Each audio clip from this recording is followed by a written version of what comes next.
د بېنظیرې کفالت پروګرام نه 7 لکه کسان چې دی هغه ایستلي دي. کم 7 لکو زنانو ته چې دا روپۍ میلاوېدلې د بېنظیرې نه هغه زنانې د دې پروګرام نه ویستي ځکه په دې کې 90 لک کسانو ته دا روپۍ میلاوېږي. نو دې ځینو ته د دوباره اندراج دپاره میسج راغلی ځینو ته یې ګوتې راته وایي چې ګوتې ولګوه ځینې به وایي رجسټریشن دوباره وکړئ خو لکه دوباره رجسټریشن چې کومو کسانو کړی نو په هغې کې 7 لکه کسان چې دي هغه د دې پروګرام نه ایستلي دي.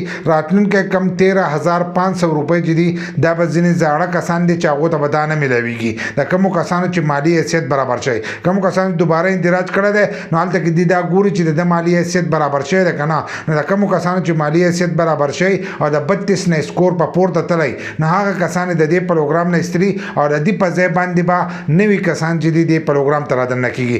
لکه 7 لکه دغه ووتل نو 7 لکه نوي کسان چې دي هغه دې پروګرام ته رادننه شي او هغو ته به راتلونکی قسط چې دی هغه به میلاوېږي 13,500 روپۍ چې دي دغه به میلاوېږي. خو کومې زنانې چې د دې پروګرام نه ایستلي دي د دې 13,500 نه لکه بېنظیرې د پروګرام نه ایستلي د هغو ماشومانو وظیفه چې د هغه به دې ځل هغو ته میلاوېږي. لکه کومه وظیفه چې راځي نو هغه به درته د ماشومانو میلاو شي دا به ستاسو اخرنۍ وظیفه په راتلونکي وخت کې به تاسو ته نه میلاوېږي. د هغې لپاره به بیا تاسو دوباره اندراج کوئ که ستاسو مالي حیثیت خراب شو نو تاسو به دوباره دې ته وردننه کوئ او که دغه شانتې نو تاسو ته په راتلونکي وخت کې دغه روپۍ چې دي دا به نه میلاوېږي.